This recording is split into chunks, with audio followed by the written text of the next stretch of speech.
What's up, Thrive Nation? Happy Monday. It's Dr. Tiana here. If you are new with us, I am the CEO of Mended Hope, and I'm a coach, mentor, and life strategist, helping women increase their resilience and strengthen their walk with God. And so you have joined us for our weekly check-in, which is our Thrive Nation Inspiration, where I usually hop on and just share some gems and some nuggets for you to chew on for the week. And we, greet one another and give each other encouragement and inspiration to continue the good fight of faith. Okay? And so today I'm going to be pretty quick. I just really wanted to share something that has recently been on my mind and has come up in some of my coaching sessions. And when I say coaching sessions, I actually mean my own coaching sessions, because I have a coach. And so even though we provide coaching and mentoring at Mended Hope, I think it's also very important that the coach has a coach. Okay? And so, and my coach actually has a coach. So it's the power of mentorship and discipleship, really, on many levels. And so I believe in that concept, and I operate within that concept, and that is one of our core values at Mended Hope. So thinking about some of my sessions recently with my coach, we've been talking about just like some strategy and some things that I'm wanting and desiring for my life and for myself. And there was this moment, right, where I was ideating around these plans, and I literally thought, I'm going to have to give up some things. In order to get this greater thing, right?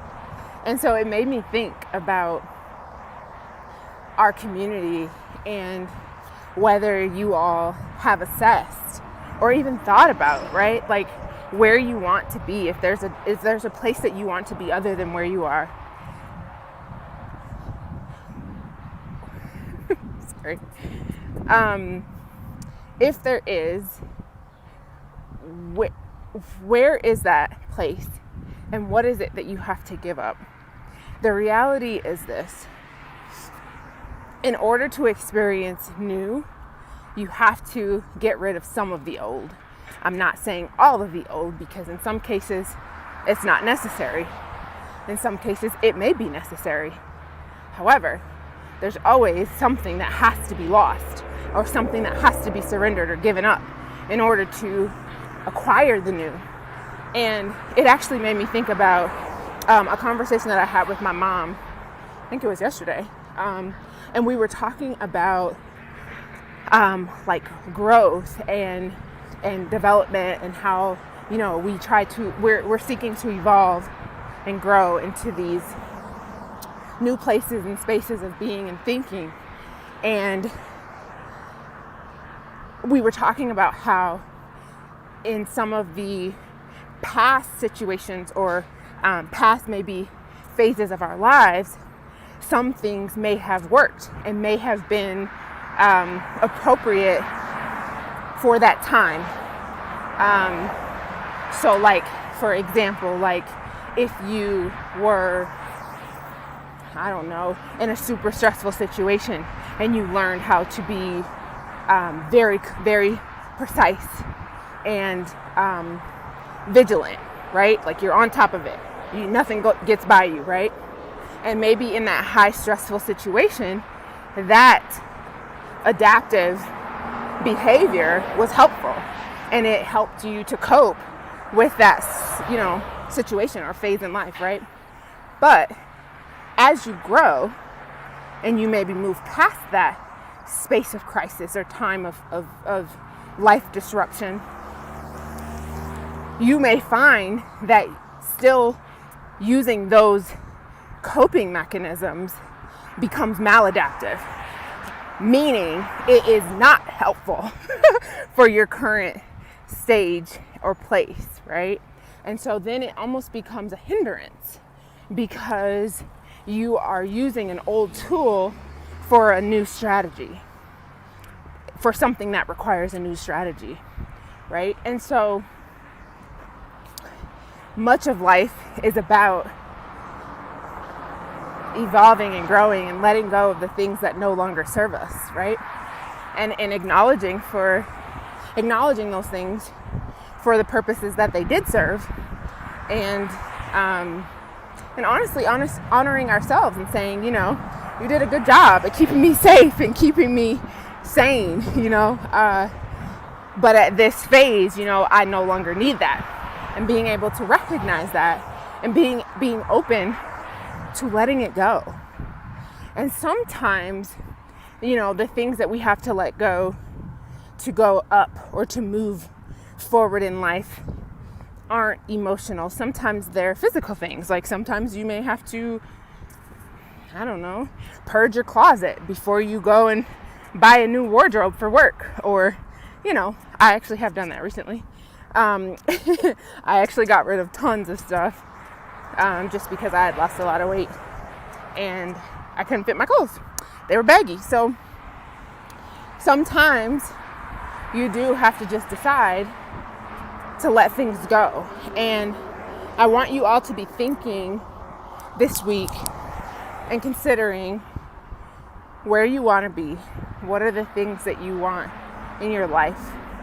And what are some of the things that you may have to give up to get there? And if you're not sure and you need some help thinking it through or mapping it out, reach out to us. We're happy to help. You can go to our website, mendedhope.org, and you can do start here, or you can use the connect or contact us button, and you can connect with someone from my team. Okay, so like, comment, share. What are some of the things that you have had to give up?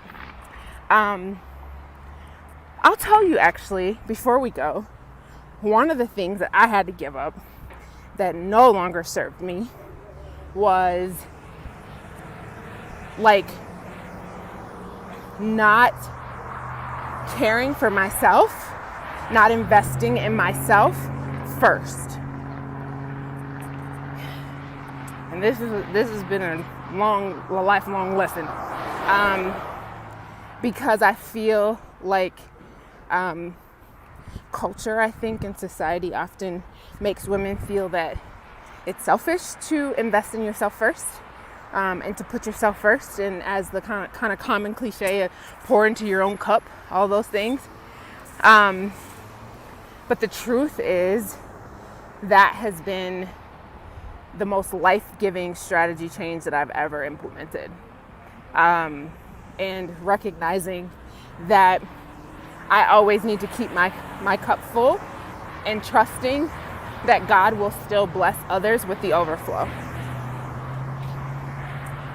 And that has been something that I have had to work really hard and really diligently on, because it's very easy to believe, especially as a Christian woman, that it is sacrificial and, you know, the highest good to sacrifice yourself at the altar of the needs of other people. And that was not working for me, okay? So you may find that also does not work for you.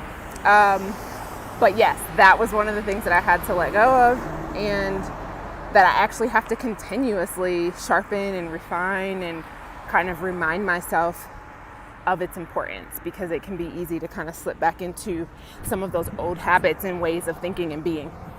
So that's all I got for y'all this week. I love y'all. I hope y'all are